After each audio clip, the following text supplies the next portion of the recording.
Hello, it's me NP. Welcome to the Best Preparation, a big platform for learning English language. Please don't forget to subscribe this channel and click the notification bell. Okay, now let's move on to today's lesson.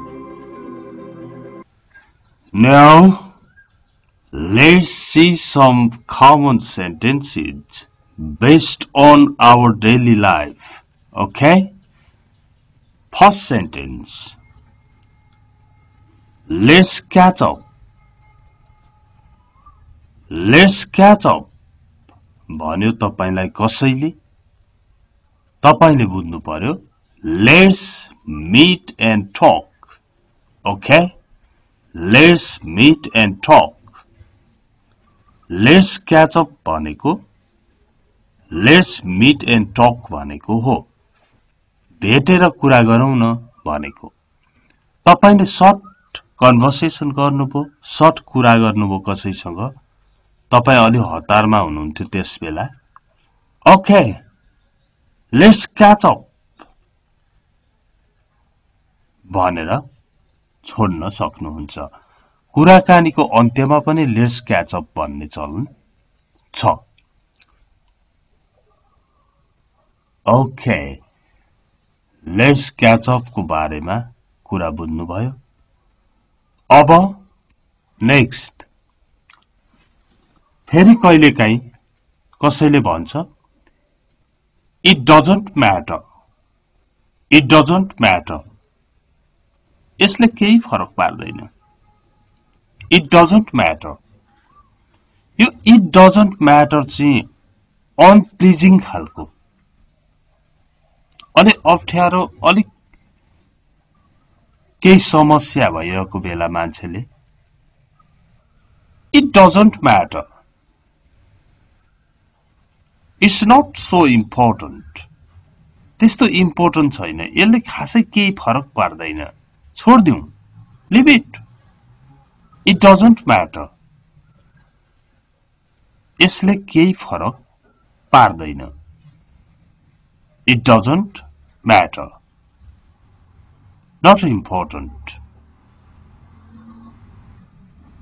यो भयो second next यहाँ हेर्नुहोस् त अब कसैले एकदमै childish भएर कुरा गरिरहेको छ चाइल्ड भनेको बच्चा बच्चाबाट चाइल्डिश हुन्छ चाइल्डिश बच्चाको जस्तो कुरा नगर्न भन्छौं नि हामी बच्चा जस्तो चाहिँ नबोल अथवा बच्चा जस्तो कुरा नगर न भन्नु पर्यो भने don't be so childish don't be so childish बच्चा जस्तो नगर बच्चा जस्तो नबन न डोन्ट बी सो चाइल्डिश कुराले पनि हुन्छ व्यवहारले पनि हुन्छ कसैले केही व्यवहार गर्दा नि हामी के बच्चा जस्तो गरिराखेको भन्छौं डोन्ट बी सो चाइल्डिश अनि ए त्यो त केटाकेटीपन भइगयो नि भन्दाखेरि द्याट्स चाइल्डिश पनि भन्छन् ओके चाइल्डिशको कुरा अब नेक्स्ट हेरौं डोन्ट लाफ एट मी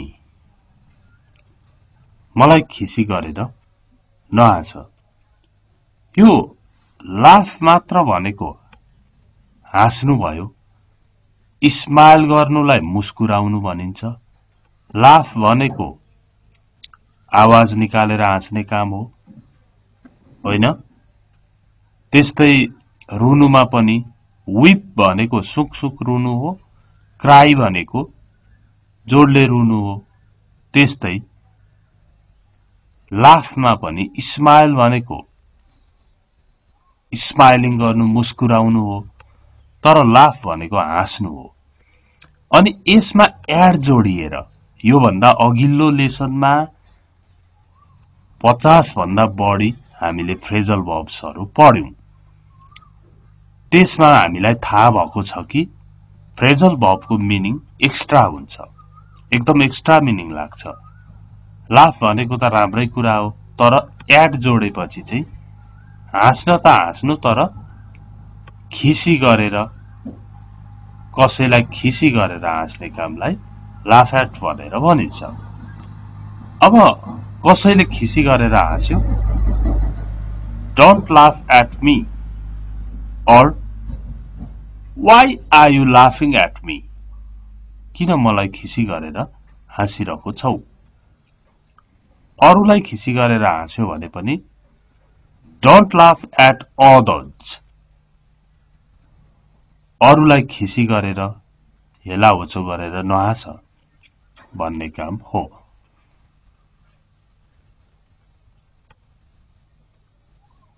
अब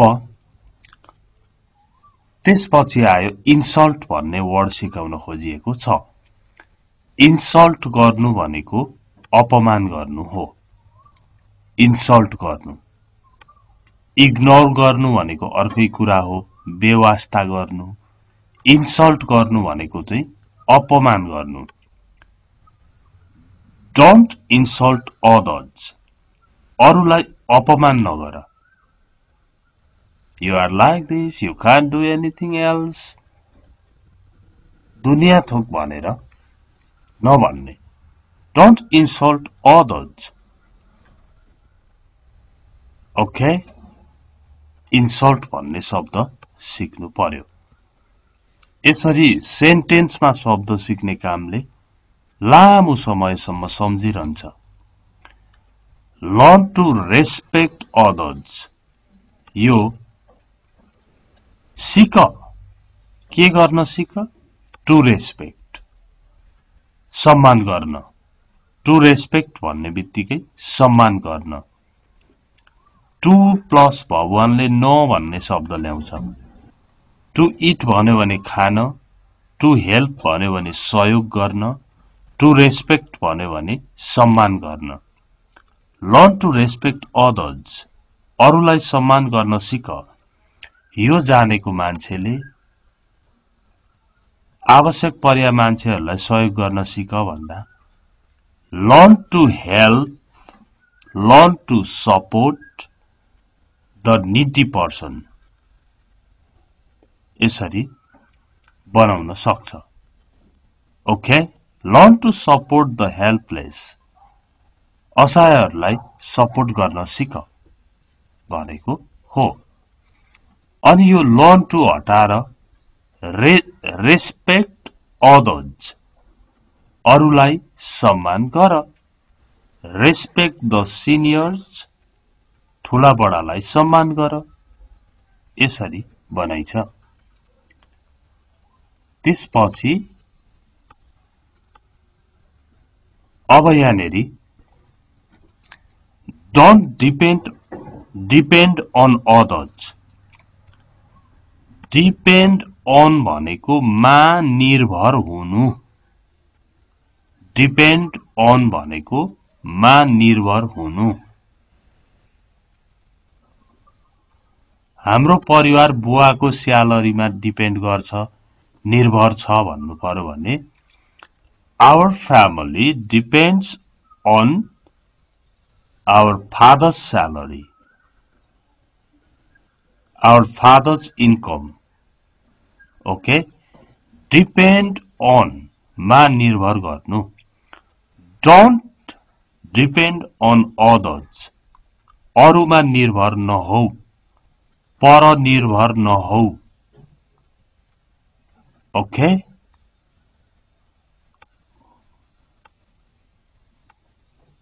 आयो नेक्स्ट।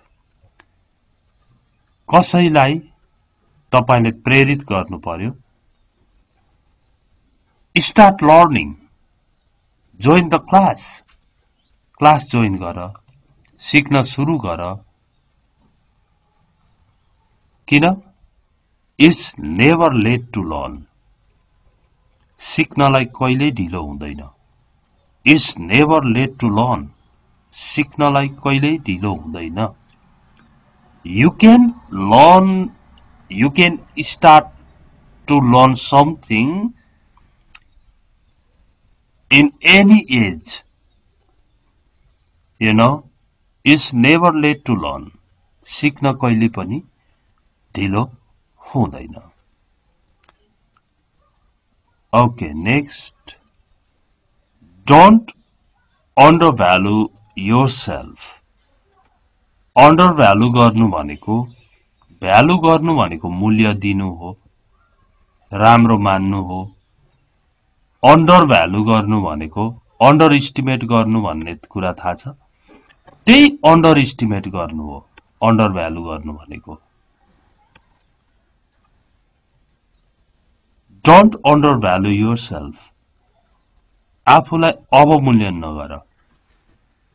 म केही सक्दिन, म जान्दिन भन्ने अवमूल्यन गर्नु पनि हुँदैन, किनभने प्रत्येक व्यक्तिमा विशेष गुण हुन्छन्, विशेष क्वालिटी हुन्छन्. एउटा फिल्डमा चाहिँ ऊ कमजोर देखिएला, अर्को फिल्डमा ऊ राम्रो देखिन्छ, हैन? त्यही भएर we have to respect every individual. प्रत्येकलाई रेस्पेक्टै गर्नुपर्छ.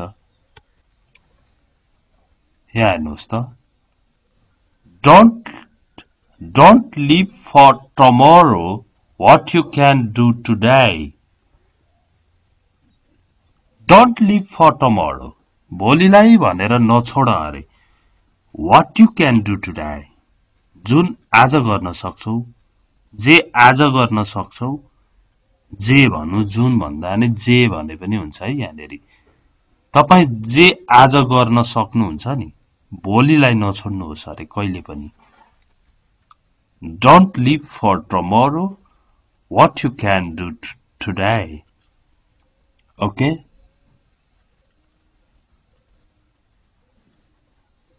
अब तपाईले यो भनिरहनु पर्ने सेन्टेन्स छ. हो जानु त हो रमाइलो हुन्थ्यो, गर्नु त हो रमाइलो हुन्थ्यो, तर के गर्नु, म समय निकाल्नै सक्दिन, मलाई समय निकाल्नै एकदम गाह्रो हुन्छ, समय पाउनै सक्दिन, जे भन्नुहोस्. I find it hard to manage the time. I find it hard to manage the time. मलाई समय निकाल्नै गाह्रो हुन्छ, समय पाउनै गाह्रो हुन्छ, समय मिलाउनै गाह्रो हुन्छ, जे भन्नुहोस् न, तर कुरो यही हो भन्ने बुझ्नु पर्यो. त्यही पनि मैले टु मात्रैको पनि एउटा भिडियो बनाएको छु नि, टु कहाँ लाग्छ भनेर. एडजेक्टिभको पछाडि टु लाग्छ भनेको थियो. यहाँ एडजेक्टिभ आयो, यहाँ टु आयो, हेर्नु न. I find it hard to manage the time. अथवा it's not easy to manage the time for me. यसरी एडजेक्टिभ पछाडिको टु हो यो. पढ्दै गएपछि सबै मिल्न सुरु गर्छ है. I'm sorry, I don't have time. माफ गर्नु होला, मसँग समय छैन. यहाँ स दुईटा भएछ. माफ गर्नु होला, मसँग समय छैन. I'm sorry, I don't have time. I have no time पनि हुन्छ. I don't have free time पनि हुन्छ. I'm sorry, I'm quite busy. माफ गर्नु होला, म एकदमै व्यस्त छु. I'm sorry, I'm quite busy nowadays. माफ गर्नु होला, आजकल म एकदमै व्यस्त छु, आदि इत्यादि कुराहरू छन्. यति सेन्टेन्सहरू यिनीहरू प्रयोग हुन्छन्, डेली प्रयोग हुने सेन्टेन्सहरू हुन् भने सुरुमा घोकेर भए पनि जान्नुपर्छ मान्छेले. अनि त्यही सेन्टेन्सहरू भन्दै अंग्रेजी बोल्ने बानी बस्छ. एटलिस्ट तपाईले यो सेन्टेन्सहरु पढ्नुहोस् र मोबाइलमा रेकर्ड गर्नुहोस् अनि नहेरी रेकर्ड गर्नुहोस् सुन्नुहोस् त्यसो गर्नुभयो भने पो अभ्यास हुन्छ त अभ्यास बिना केही पनि हुनेवाला छैन practice practice practice ओके र तपाईहरुले इंग्लिश लर्निङ होम ELH युट्युबमा सर्च गरेर त्यहाँबाट युनिट 1 2 3 गर्दै सिक्न पनि नभुल्नु होला त्यो नेक्स्ट च्यानल भयो अब thanks for watching this video see you next time bye by